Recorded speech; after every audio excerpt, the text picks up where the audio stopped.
Mark is the chairman of both Witton Albion and the Evo-Stik Northern Premier League.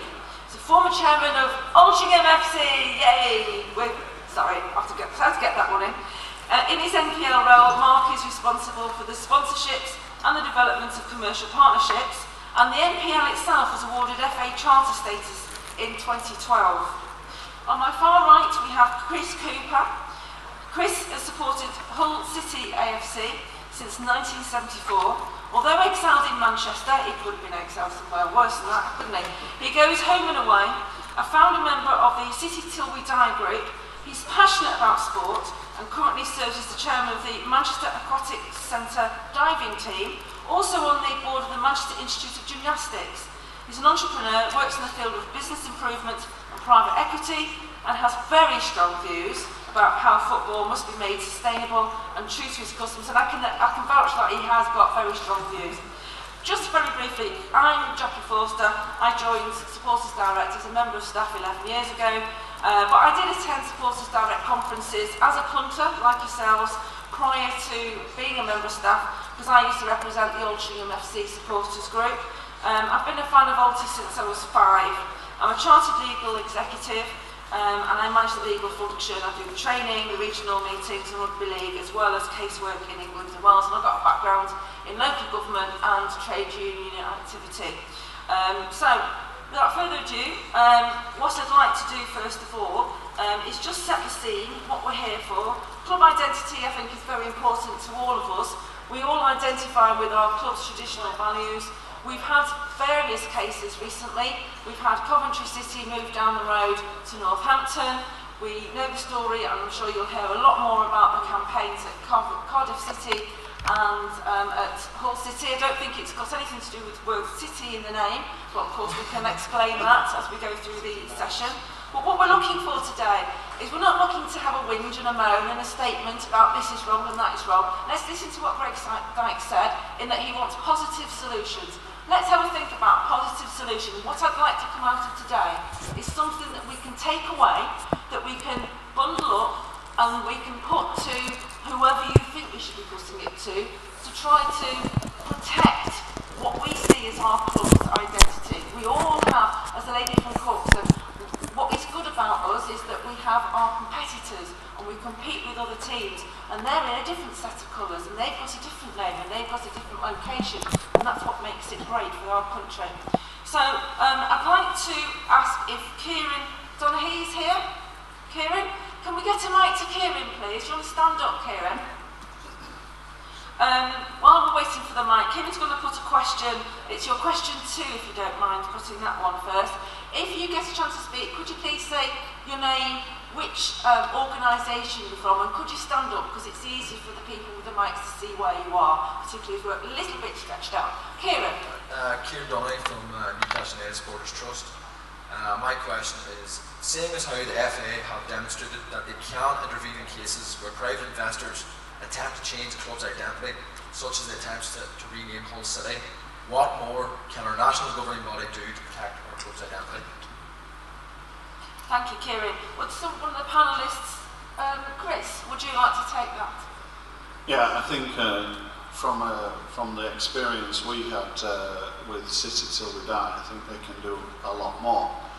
Certainly when we first started our campaign, it became clear that there was a rule about changing the name of a club, and that rule did exist, but it had not really been tested a lot. And as we worked through the campaign more and more, I have to say with fantastic help from the Football Supporters Federation and Supporters Direct and everybody else from other clubs that supported us, what we realised was it wasn't that we were on shaky ground, it was just that we were on untested ground.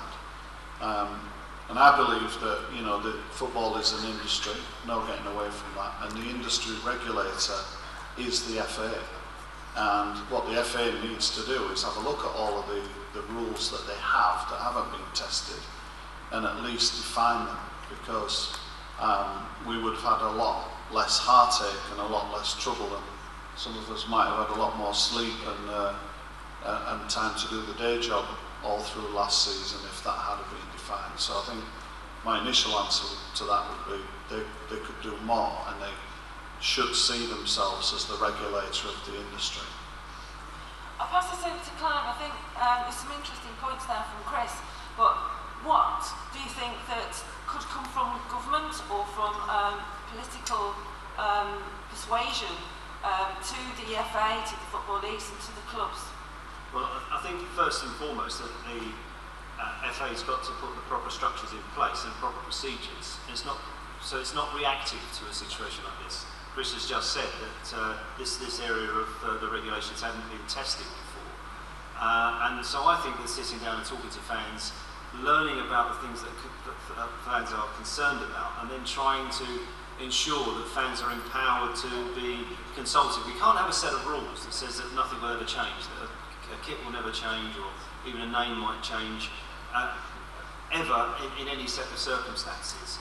But there has to be a proper recognised procedure that you go through, that the governing body have to abide by, and listen to those people who are affected by those decisions. So that what we end up with may not satisfy everybody, but at least everybody knows that the procedures have been followed, and fans have had a chance to have their say. With regard to what Parliament can do, I think it's very difficult to envisage a piece of legislation that could go as far as protecting names and protecting colours of shirts. I think there are areas where it is possible to legislate, but in terms of that level of governance of the game, I don't think that's the business of politicians. Be careful what you ask for if you want politicians to delve into sports at that level, because you may get some things that you hadn't envisaged and hadn't wished for. But so I think that there is a role for government in terms of persuasion, and it's asking the difficult questions about, are you listening to fans? Are you putting the structures in place that fans will have a voice? But whether it's possible to legislate down to that level of decision making, I'm very, very sceptical. And Mark, looking at it from a league point of view, what sort of things do you think could be put in place by the league? Well, I think the first point is that we all want sustainable football clubs, but I think we all want a level playing field. I think that the point that seems to get lost the further up the game you go is a football club is not like any other business. It's a community asset. So where you play, the name of the club, all of those things are all part of the club identity. I know there's another session going on with regard to licensing. There's no question that we need a good licensing scheme for clubs, and the content of that licensing scheme has to include parts of club identity. Any proper football club should be engaging with its supporters. Certainly in the Northern Premier League, 60% across the NPL, 60% of all income that comes into all clubs comes from the people who go through the turnstiles. So at our level of the game, thankfully we don't have sort of problems that gentlemen at the end of the table are coming across. But the principles of good governance apply. It's about good quality governance and accountability.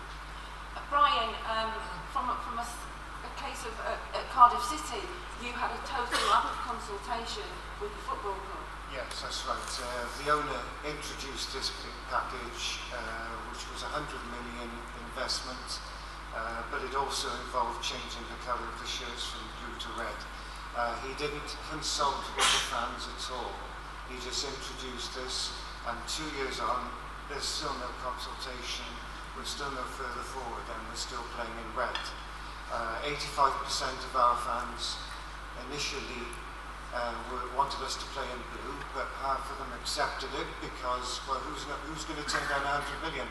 Nobody's going to do that.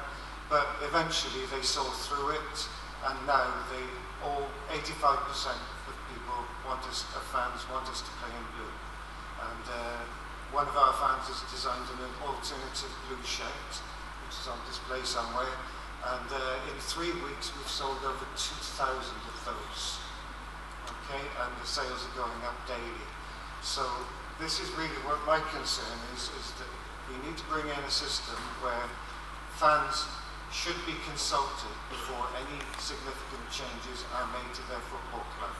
If not, then we're going rocky road where owners can do whatever they like. Kieran, the questioner, did you have any thoughts on a possible solution to your question?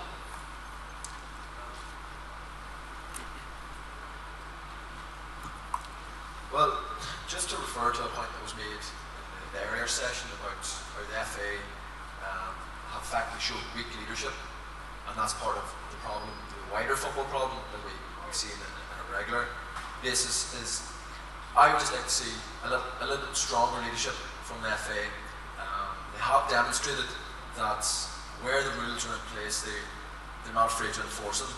To take up a point that was made in the panel is that the FA do need to look at not only the rules that are in place, but putting more rules in place and enforcing those rules, and really taking an active step as the industry's regulator to protect the football clubs, because they are community assets. They're not businesses to be exploited by private investors, and it's about time the FA steps up to the mark and realises that fact. I think if we could just bring a mic down to Malcolm Clark here on the front, who is the fan representative on the FA Council, who might be able to shed some light on this FA consultation issue. Yes, thank you, Jacqui. I mean, just a couple of points. I mean, the thing about, I think the performance of the FA on the whole city thing was pretty exemplary, really. It agreed to proposals for criteria by which it would assess this playing name rule.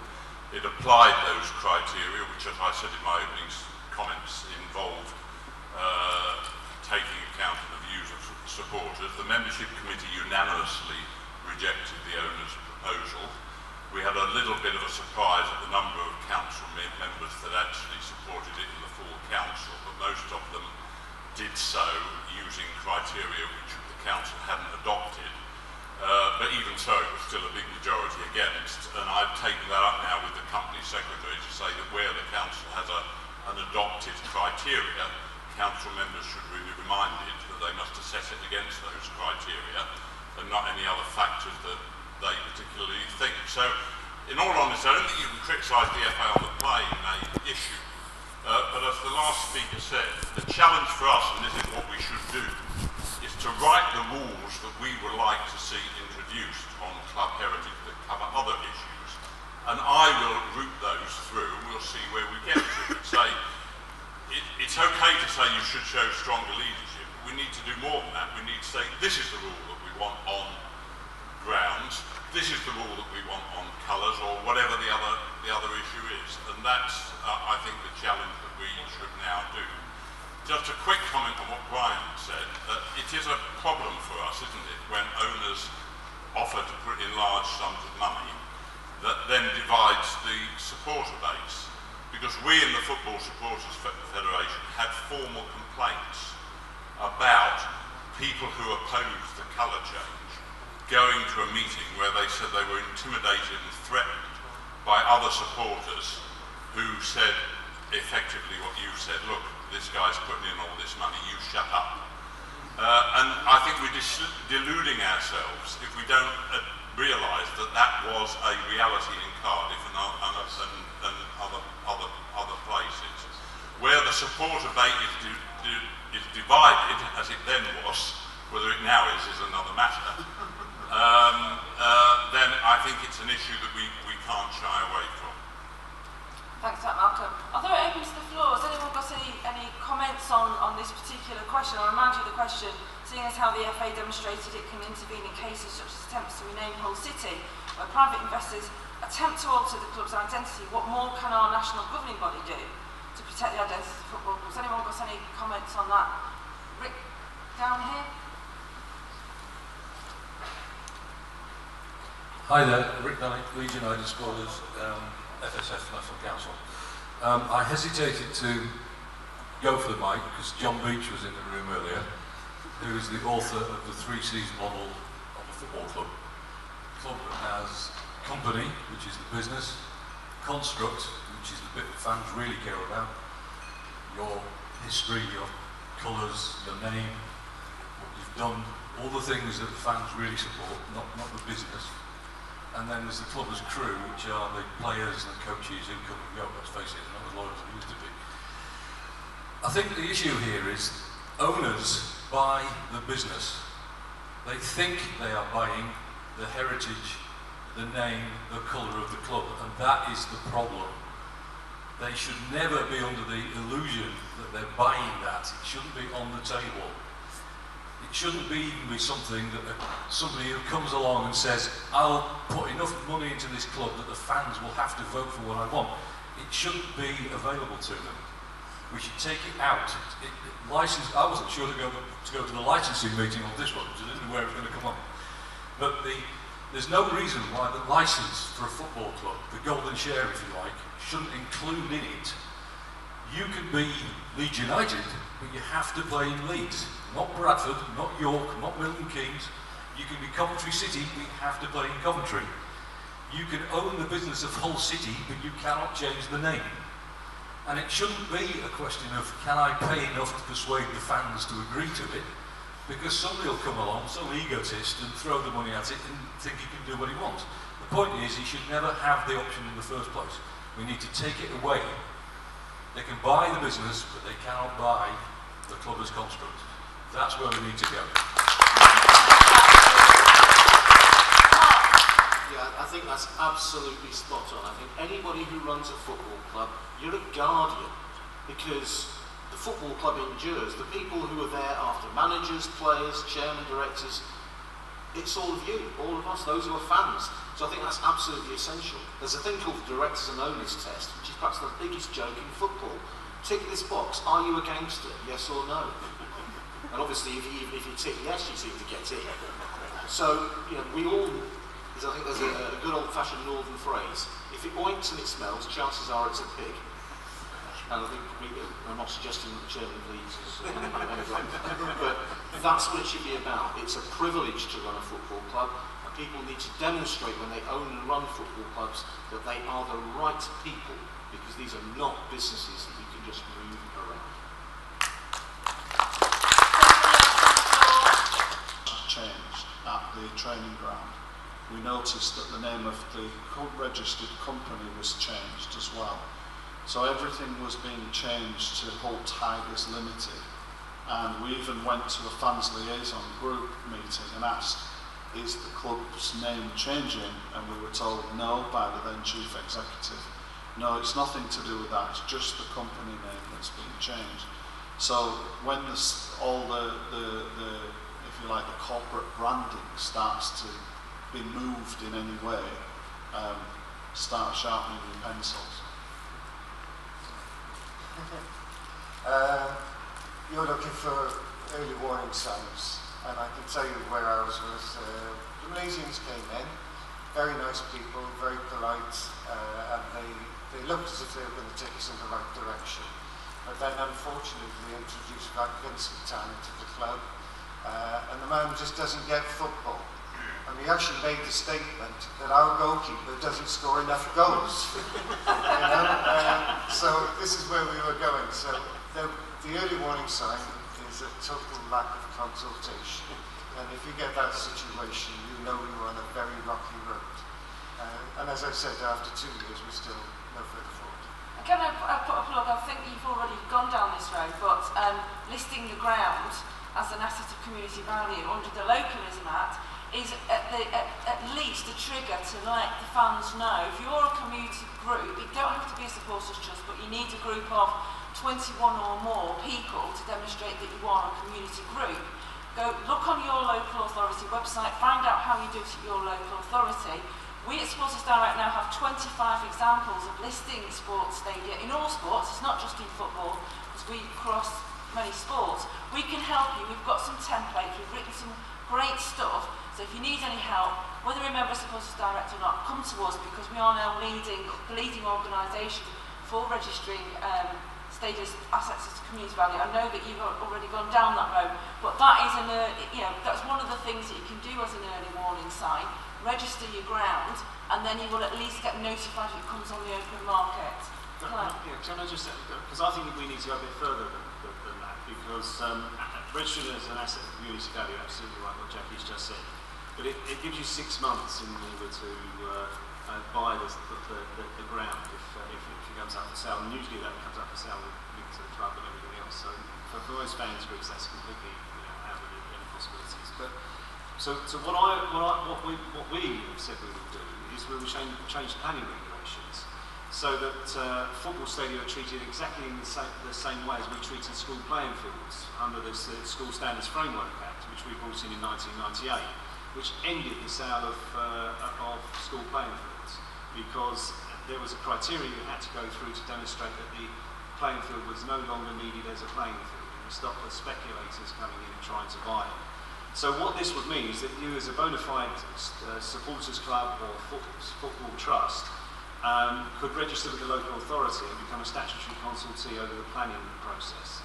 So it doesn't mean you've got a veto. The planning process is still there. You're involved in it and you have a voice in it.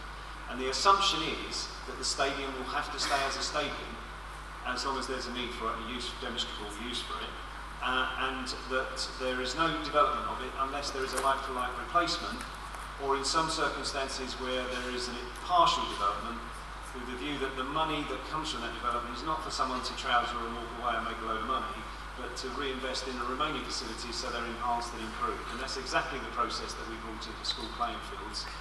10,000 of them were sold before 1997. After that, it was a handful, literally a handful, about 9 that were actually sold off that at the end of the day, most of them were partially developed or replaced, as I say, to improve facilities. And that's what I think we need to go further than the asset of community value and lock fans into the statutory process. Thank you very much for that. I mean, we recognise that the ACB is just a start. It's something. It is a start. Yeah. Did I see a hand going up over there? Hello, Sue Maskell. I'm a writer and researcher into football ownership and governance and a Pompey fan. One thing the FA could do to help protect our club identity is actually look more closely at who owns our football clubs. And one thing that we as fans can do, and I know quite a number of clubs in here are doing, is look more closely at actually where their money's coming from and if they've really got any. Because we've found in a number of cases they actually haven't got any. They are front people for somebody else, and money is coming into lower league clubs as well as Premier League clubs from places we would really rather it didn't. And that is a danger to the very existence of clubs as we as Pompey know. I know perhaps it might be a little bit more difficult with Hull and Cardiff, but I know there are clubs sitting on the floor here where they're very worried about where the money's coming from. And as fans, we can find out. The information is there. The information is in the public domain. And I think we need to be more organised in how we actually look at who owns our clubs, who they are, who's involved in a number of different sales of clubs, and what they're actually doing and who they're bringing into our game. And I think that's something that Supporters Direct might need to get on the case of. That's an excellent point, so thank you very much indeed. I'd like to move to the second question that we received in advance. Is Rosalind Thompson around? Rosalind, can we get the mic over?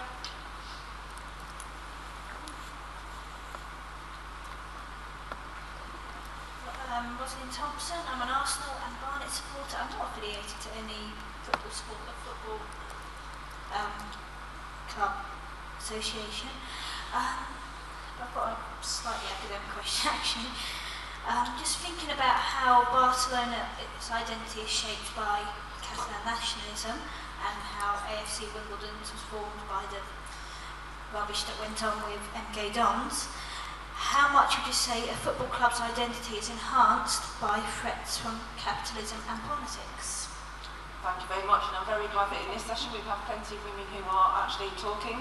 I'll throw that over to Clive. What are your thoughts on the question here about, obviously we all know, a lot of us, I'm assuming that everybody knows, but a lot of us will know about the situation at MK Dons, which was formed from somebody deciding to franchise a football club, which didn't go particularly down very well with us in the core football supporting community. Clive, what would you consider on that? Well, the discussion we've had so far highlights just how much money is taking precedent over lots of decisions, and you know, whether it's about the naming of clubs, colour of shirts, and I think what we've seen from the football governing bodies is an approach to people taking over clubs that's just too loose. It's just there's not enough investigation into where that money is coming from, whether this is a fit and proper person that should be in charge of a club.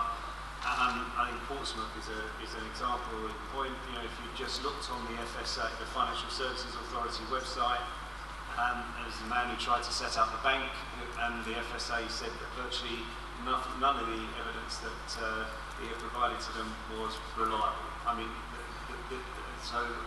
if we haven't got a fit and proper person test that can judge whether that's a fit and proper person to be running a football club, then there's something seriously wrong. And I guess but all the discussions that we're having here today really focus on the overburdening power of extremely wealthy people who are taking over football clubs, and the need for some form of accountability to the communities that have sustained those clubs through generations, who are the reason why the club still exists. And it's getting that balance and recognising that football clubs are different from any other company. You know, I've got a supermarket store card in my pocket, but my supermarket store card doesn't mean that I would wear a scarf the colours of that store around my neck and cheer it every time I go in there. But my season ticket for Millwall has a completely different meaning to me entirely.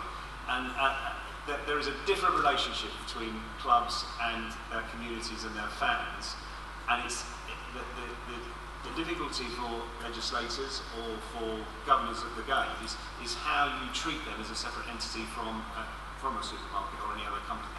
How do you get the rules in place that says fans may not have a financial stake in the shares, but they have a stake nonetheless, and how do they get influence as a result of that, and getting that balance right, because we all enjoy having a very successful Premier League.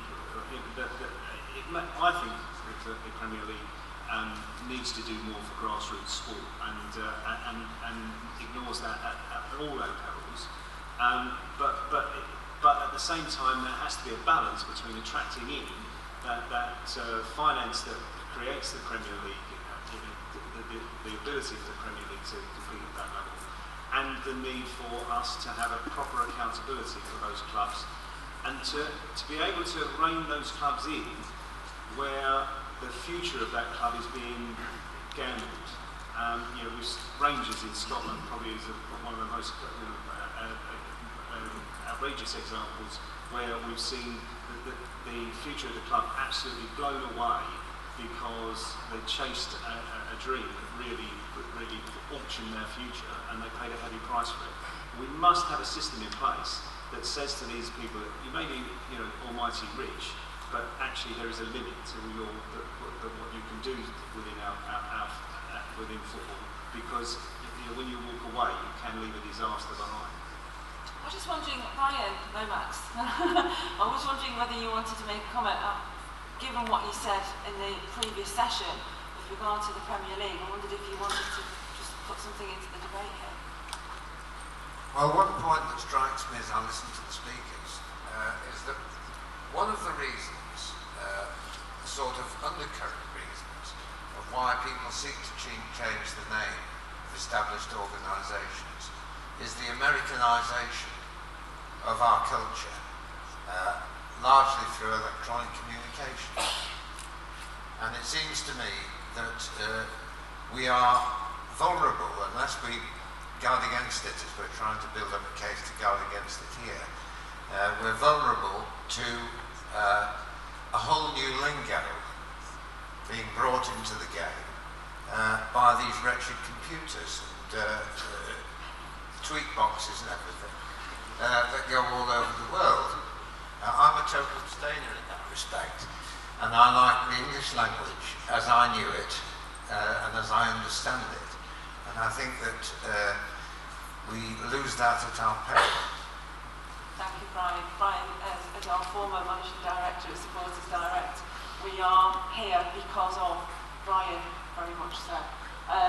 Chris, I wondered if you wanted to comment on that. Yeah, I think it's a very interesting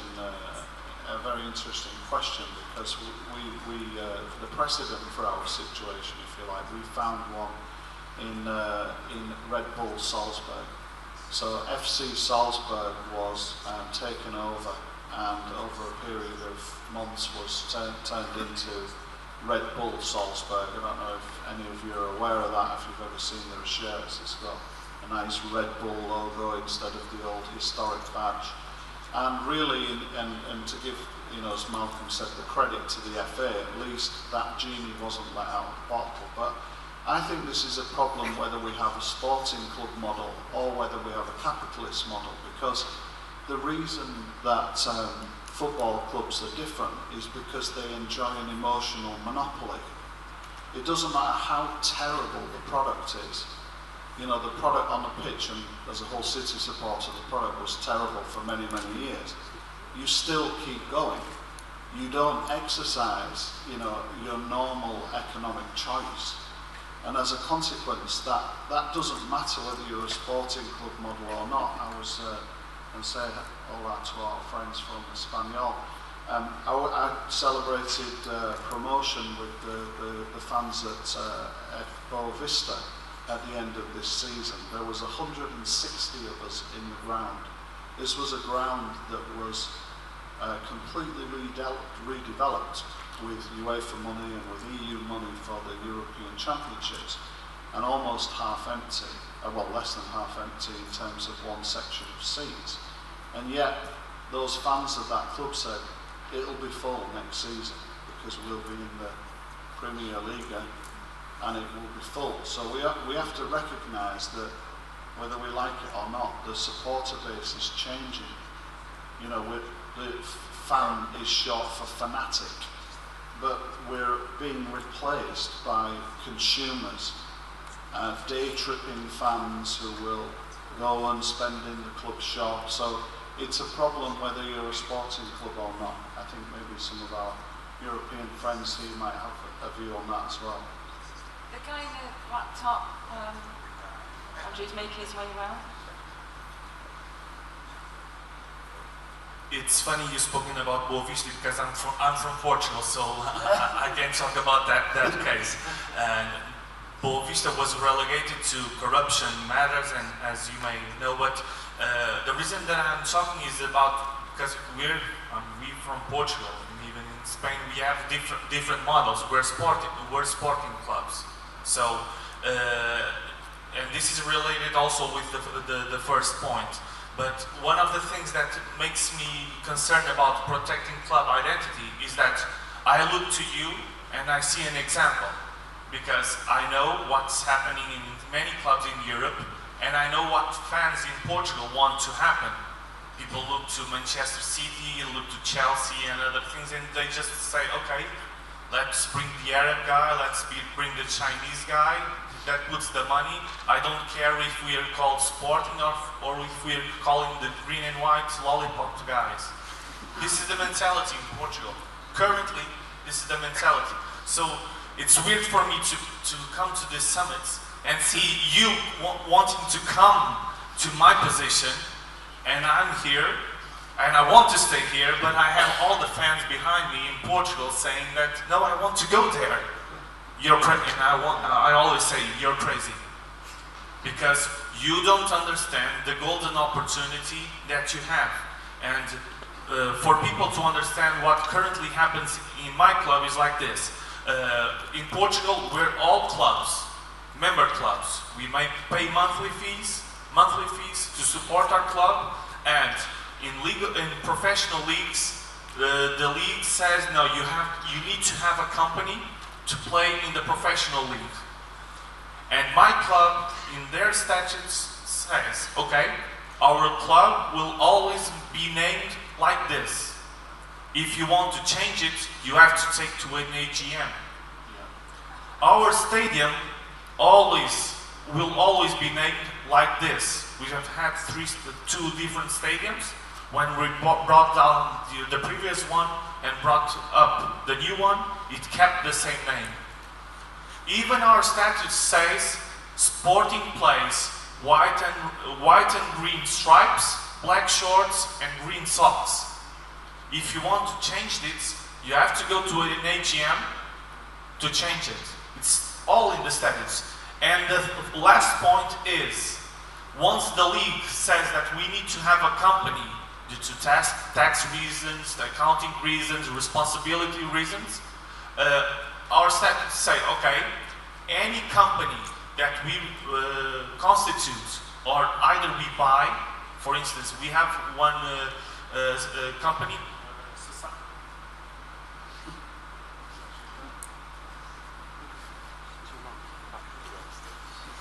Do we have a spare mic at all? I don't know.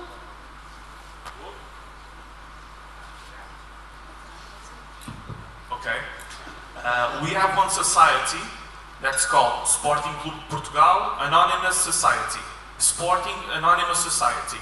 And our statutes say that any society that Sporting has or owns has to be called Sporting Clube de Portugal. This is what our statutes say.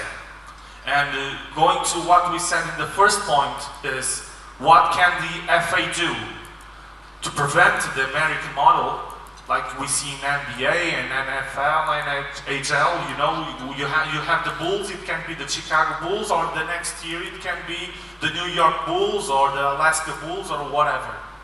Maybe in the initial registration, the FA can say, okay, what's your name? What are your colors? And this is kept. For this to change, I know it's difficult because the owner buys the whole company. So he's the owner, and he might go to the FA and say, no, I want to change it. I know it's difficult, but it might be a start. I don't know. And this goes to what Malcolm said, what's the rule? Yeah, okay. Thanks very much. If I could also remind you that if you do have some ideas and suggestions and very good points like that, we do have some post-it notes at the back of the room and postcards, like old-fashioned postcards. So let us know what it is you think that SD can take away and we can do, and work with FSF and work with the FA Council. Please let us know. Just want to bring, Chris wants to just come back on this one. Yeah, I'd love to come back on that because I spent the last probably 9 years wandering around Europe, visiting different clubs and checking out the models and everything. And I realised that as modern football fans, one of the problems we've got is we're all going to have to become very, very business savvy. It's an uncomfortable truth that no longer can we, be involved in the game and not understand these things. But I actually believe that the ideal solution is a hybrid sporting club model, but with the ability for, if benefactors want to join the sporting club and deposit a sum of money into the club, then that they can do that, for example, as a president. There's only one difference, is that we can vote them out every 5 years. If they turn out to be a despot, or they turn out to be the wrong sort, shall we say, that fans have the ability to kick them out. And that's really the only way that this emotional monopoly can be run, because none of us are going to pass up, somebody in your city makes a whole load of money and wants to help the football club, why not? But we do need the ability. We can't say it's all going to be, just fan-owned or nothing, or it's all going to be big business running rampant. It's an emotional monopoly, so it has to be able to. We have to be able to have a way. Asim Alam, I'm sure he would have been elected as our president. I'm sure on the ticket he brought, I'm sure he would have been elected as the president, and maybe he might have got a couple of terms. I don't know. But that has to be the model. Sorry, just one other thing. In our clubs, I'll speak loud. I think everyone can listen. You don't need to. You've been making sport all the morning, so in our club, for one guy to be elected as president, he has to be a member for the past 10 years. In Benfica, he has to be a member for the past 20 years. There you go. So it's not possible for someone to come, I want to be a president. No. You have to have a long day's membership to be run for president, and even for the bodies at the club, in different numbers, 5 years or something like that. Thanks. Mark Harris, in the Northern Premier League, do you think that we could have some elected presidents? Some elected presidents? Do you define what you mean by elected Would Mark presidents? stand for election as the president of his... I do. Yeah, no, I mean, that's certainly that already happens. I mean, apart Within from the clubs in the Northern Premier League?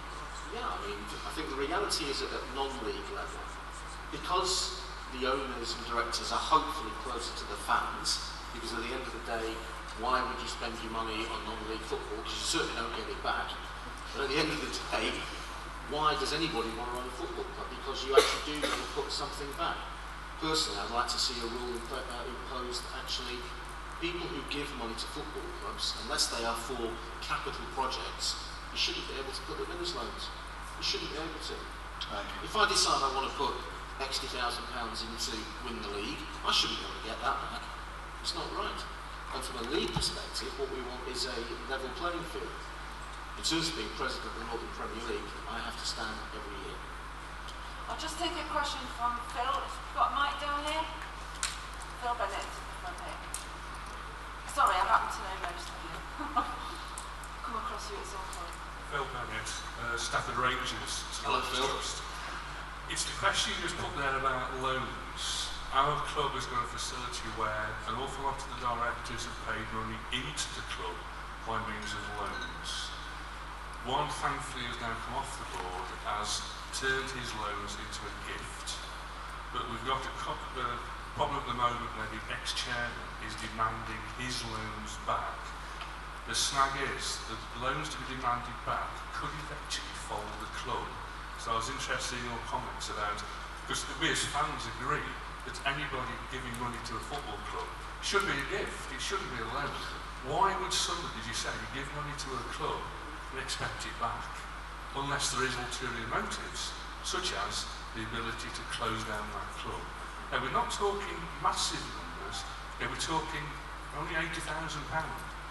And linked to what happened this morning, that's peanuts to some Premier League clubs. Now, I'm not saying this is through maladministration, but Premier League clubs could save our club just by a nice kind gesture.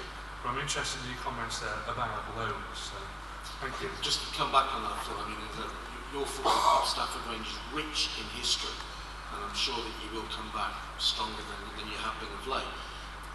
We, as the Northern Premier League, in conjunction with the Southern League and the Isthmian League, have meetings with the Premier League. And if you consider the amount of money that washes about in the PL, in non-league football, we get nothing, not one penny. If you go further down to grassroots, there's more money floating around County Football Association headquarters to challenge anybody to go and look to their county FAs and not see the most wonderful building you've ever seen in your life. And we went to the appeal and said, look, if you could actually create a fund, not to go give clubs money to go and buy a new centre forward, but actually create a fund that clubs can draw down for community activities. Because I believe as part of the licensing that we're talking about, again at non-league level, which is the only bit I can actually speak for, if you're not engaged in the community, you have no right to run a football club. Because actually, that's irresponsible. The PL's answer? No. Very disappointing. That's very interesting, Mark. Thanks very much for that. Brian? Yeah, on the gentleman here, I would say that yes, loans are dangerous route to go down. I mean, our man has put in over 100 million, I think it's 150 million at the current date, and he can ask for that money back whenever he likes. So what he could do is just sell off all the assets of the club and just say thank you very much, I'll walk away with that, or sell the club for the highest bidder, but that's difficult. Coming back to what Clive said, I agree with Clive's comments about more regulations required in the game, and I think, you know, we could think about doing it politically, but you say, you know, it's a poison chalice could be if it goes the wrong way and people don't like it. We can demand the FA do something and bring in some changes. We might get some success that way. But the other way is some form of self-regulating system whereby, you know, we name and shame clubs that do or don't comply with basic requirements that fans expect, which is consultation about matters that really concern them. So, I mean, it was suggested by somebody today that maybe there should be a kite system whereby clubs earn a kite which gets attached to their name, and it's well publicised, and then if they break the rules of consultation or whatever, they can have that kite taken away from them, which effectively is a name and shaming system. So, you know, we can do things politically through the FA, or we could do things ourselves. Yeah, let me just be clear, because I'm not sitting here saying that absolutely no way is there anything that government can't do. And just to be upfront, I am actually in the middle of a consultation with supporters trusts and sports clubs over a number of areas of governance of the game and ownership of clubs. And so you should have had it. We've sent it out through the FSF and through Supporters Direct. And if you haven't had it, or your trust hasn't had it, then please email me, and we'll make sure you get a copy of that questionnaire. Because we have got some thoughts about things we could do, but we want to make sure that what we're thinking, our thinking, is in tune with what fans are after. So, you know, if you would respond to that, that would help us a great deal. Rosalind, the questioner, what were your thoughts on when you were constructing the question? We've got Mike, please. Rosalind, can you just stand up a second so we can see where you are? Thank you.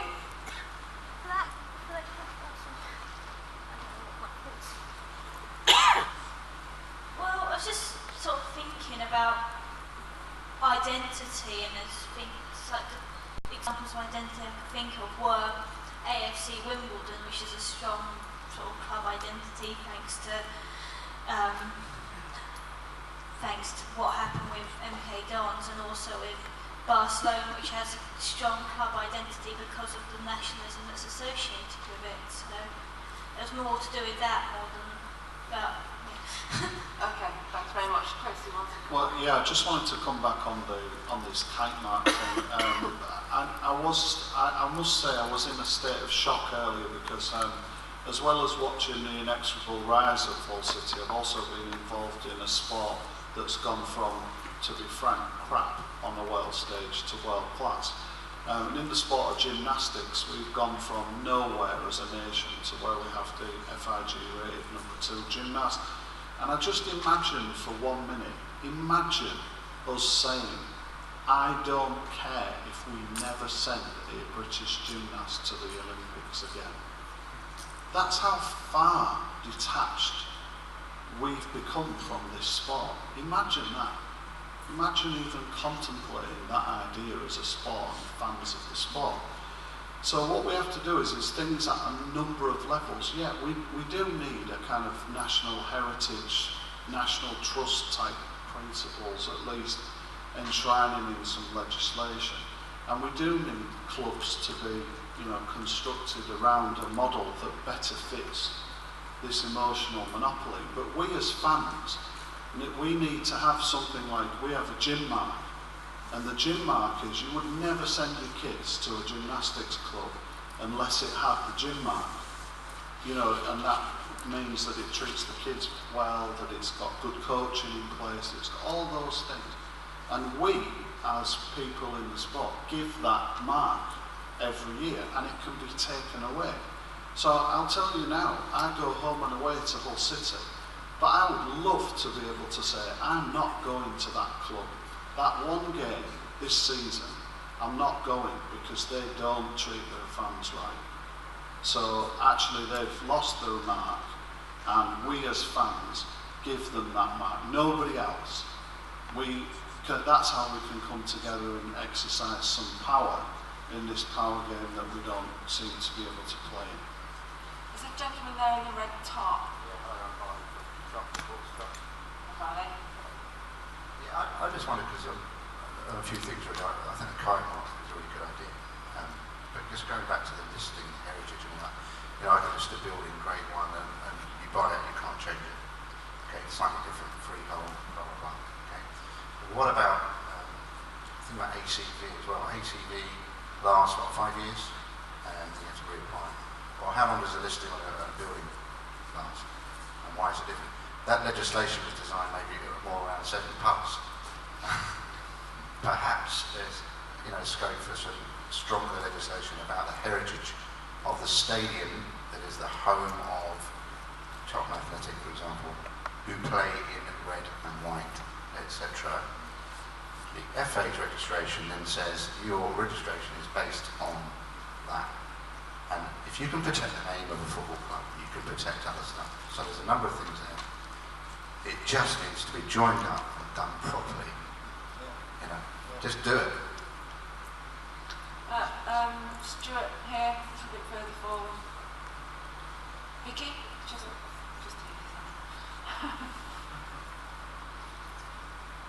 Just pick up on what Barney's just said, actually. So Bristol City, we've got a Bristol born and bred owner, so you think, well, yeah, what's the challenge? So it must be okay. We have got a challenge because corporately, the structure that he's put in place with an umbrella company, Bristol Sport, means that he's starting to sow the seeds of what do you think? You have consultation, Brian, so we're a step ahead of you, all right? But he's saying, what would you think about the colour blue for your away kit? And why? Because he also owns Bristol Rugby, and of course what he wants to do is sweat that asset, get that commercial reality of sponsorship for lots of organisations under an umbrella.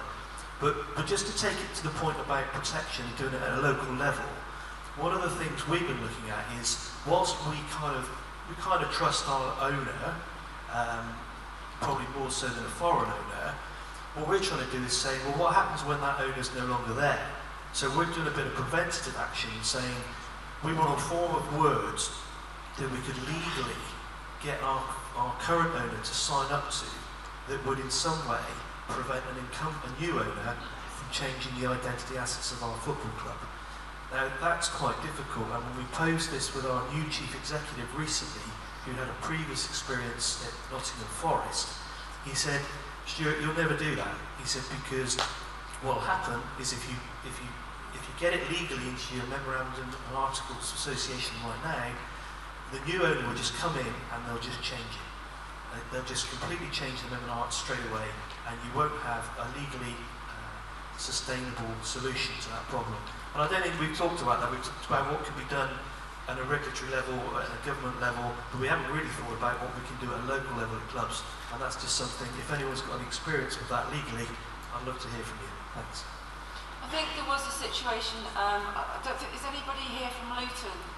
From Luton Supporters Trust? I think there were some discussions going on, I think you discussed that with them, didn't you, Stuart?